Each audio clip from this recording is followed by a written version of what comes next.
Hello, and welcome to the HP support channel on YouTube. Today, we'll be performing a service teardown on the HP Fortis 14-inch G10 Chromebook. Let's get started. First thing you'll need is to gather some tools, like the P1 Phillips head screwdriver, a pair of needle nose pliers or tweezers, and a non-marring plastic tool. The first thing we're going to remove is the base enclosure.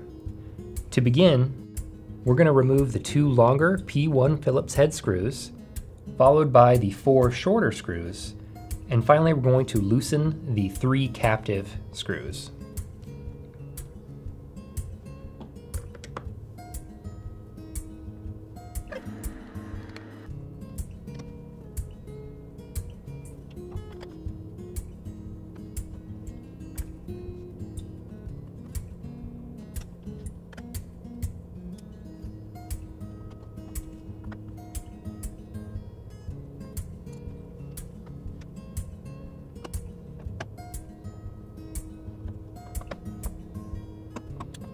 Alright, once all the screws have been removed or loosened, you go ahead and take your plastic pry tool and we'll start removing the base enclosure from the top cover.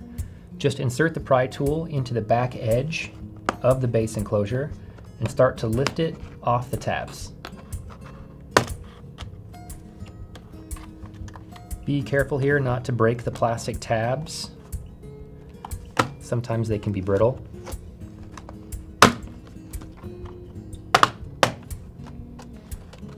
All right, once the base enclosure comes free, you can go ahead and remove it.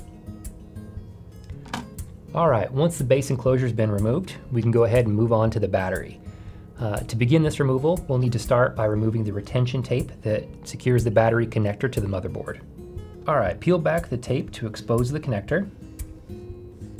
Then using your pry tool, gently remove the connector from the motherboard.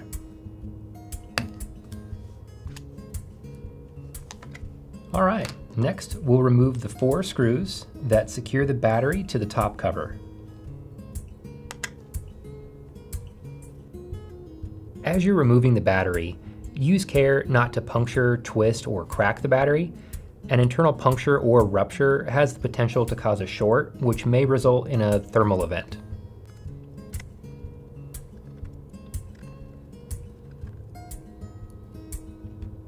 After the 4 screws have been removed, simply lift up on the battery to lift it off the alignment pins and set it aside.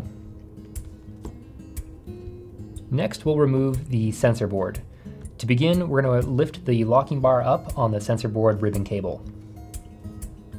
Using your plastic tool, gently lift up on the locking bar on the ZIF connector.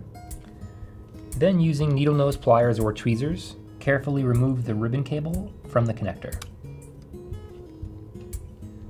Then we have 1 screw that secures the sensor board.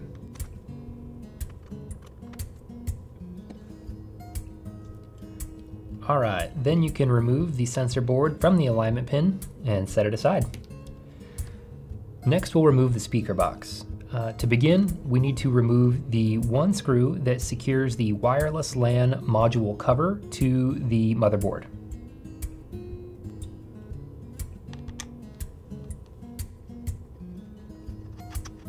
After that, we can remove the cover. Next, using a pair of needle nose pliers or tweezers, we want to disconnect the wireless antennas from the module.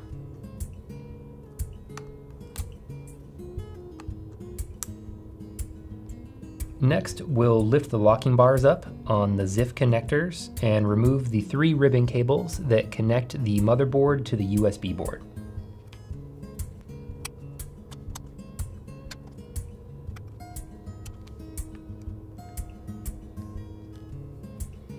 All right, next we'll remove the speaker cable from the motherboard. Just simply grab the cable here and very gently kind of rock it back and forth to disengage it from the connector. With the cable removed, next we'll remove the 2 screws that secure the speaker box.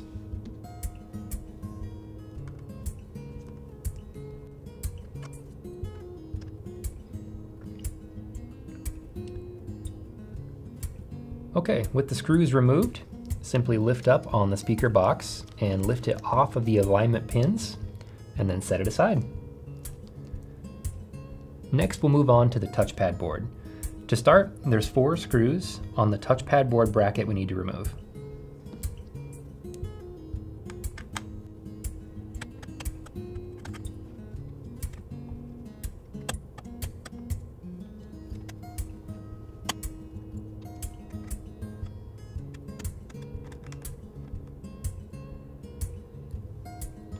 With the screws removed, you can lift the touchpad board bracket off of the alignment pins and remove.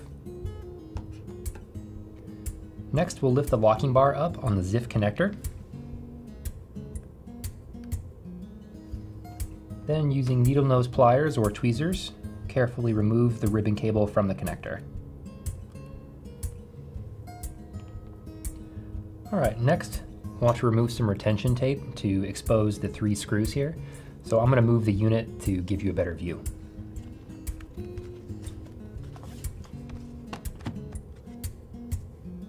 Okay, so we'll carefully lift the retention tape here, kind of peel it back to expose these 3 screws. Kind of get the tape out of the way. Okay, so with these 3 screws exposed, we can go ahead and remove them.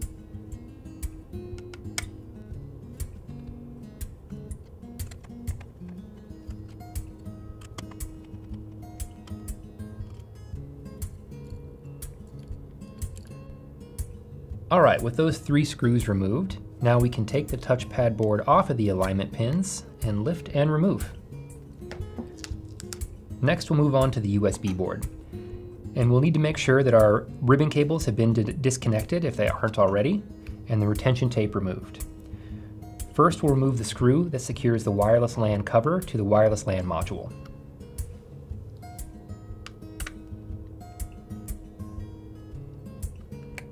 Remove the screw and the cover. Next, using needle nose pliers or tweezers, gently remove the antenna cables from the module.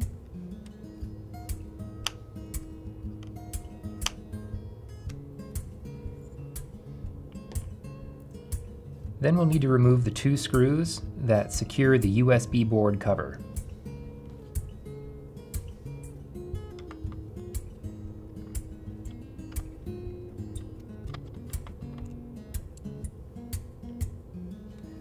With the screws removed, remove the USB cover.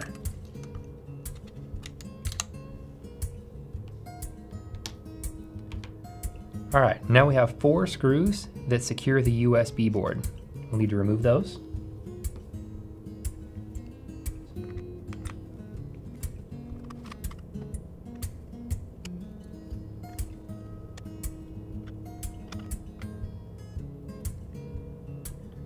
With the screws removed,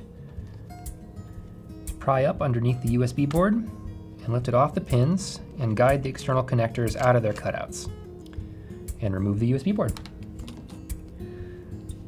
All right, now that we've gone through the removal procedures, we'll transition to the replacement procedures. We'll begin with the USB board. Grab the USB board, guide the external connectors into their cutouts, and then carefully lower it into position on the alignment pins. Be careful not to pinch any cables or connectors underneath the board. And set the board into position. Next, we can replace the 4 screws that secure the board.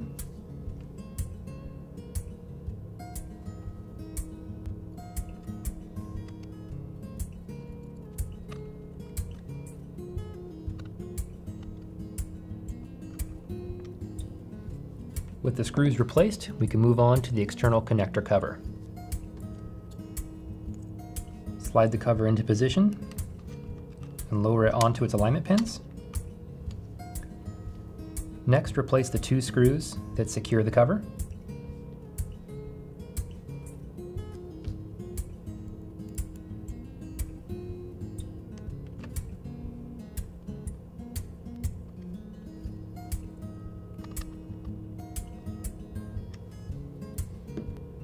Next, we'll replace the wireless LAN antenna cables. These can be a little tricky.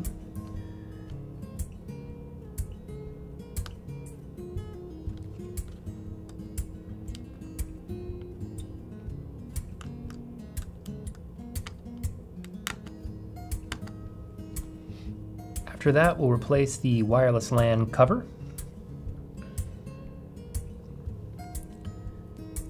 Simply just put the cover into position and line up the screw hole. Then you can replace the screw that secures the cover into place.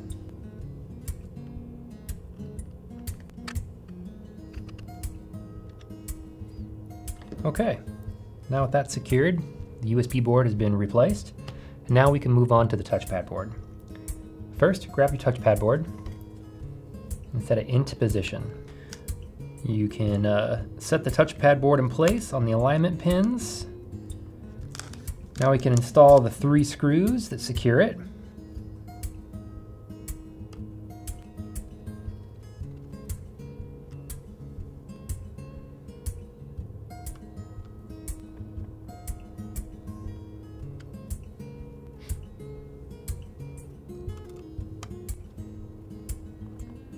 All right, and once those screws are back in, you can fold down this retention tape.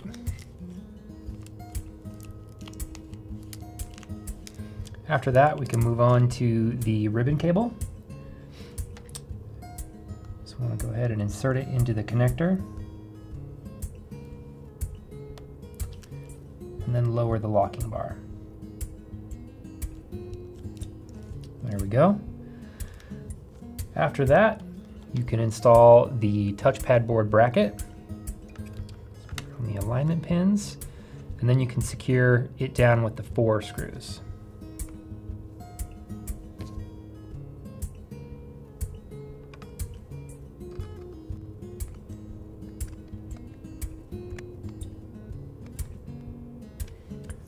Okay, after the screws have been installed, we can then move on to the speaker box. I'm going to go ahead and turn the unit around for this. All right, now you just have to place the speaker box into position onto the alignment pins. Be careful not to pinch any cables or ribbon cables while you do this. Next, we can install the 2 screws that secure it in position.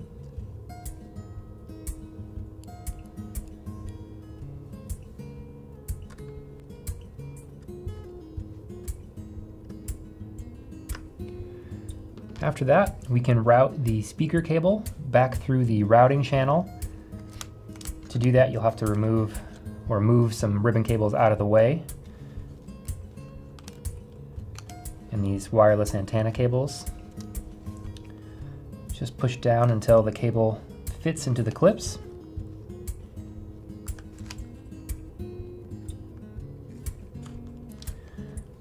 Once the cable's been routed, we can reconnect the speaker cable into its connector on the motherboard.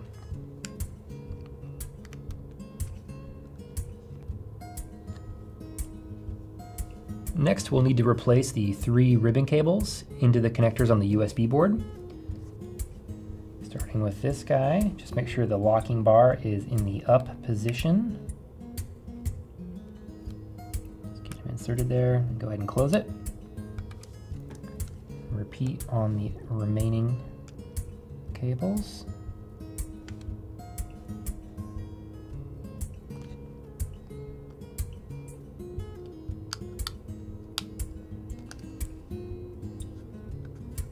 There we go. Next, we can replace the wireless LAN antenna cables. And these can be a little tricky to replace. Sometimes you might need to use your plastic tool.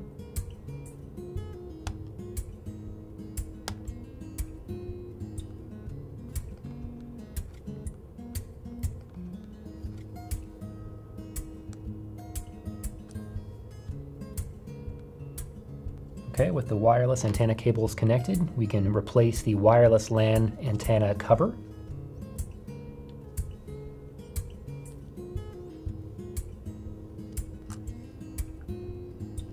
and then the screw that secures it.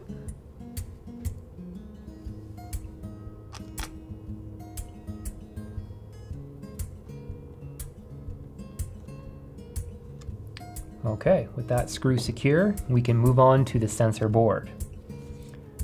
Grab your sensor board and place it back on the alignment pins. Next, we can replace the screw that secures it.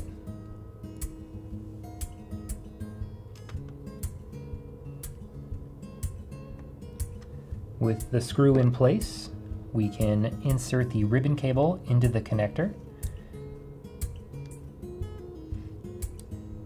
With the ribbon cable in place, push the locking bar down to secure it. All right, now that the sensor board has been installed, we can move on to the battery. Grab your battery and position it onto the alignment pins.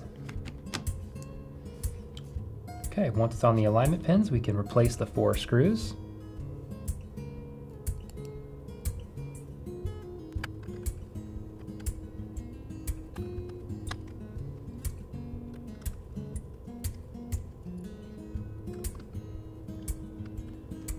Okay, and with the screws inserted, now we can reconnect the battery cable into the motherboard.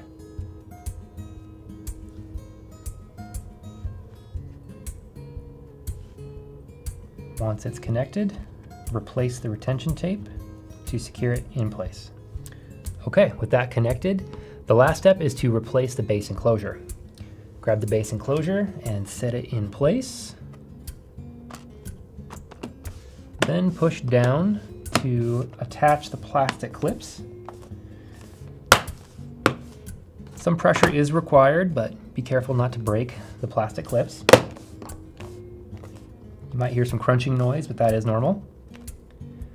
All right, next we can install the screws in reverse order that we removed them. We'll start with tightening the 3 captive screws here.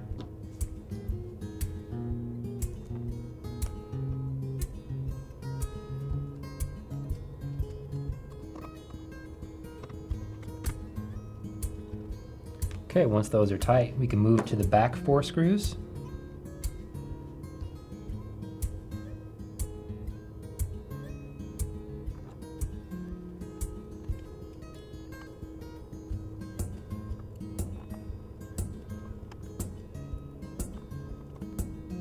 Okay, finally, we can install the last 2 longer screws into the base enclosure.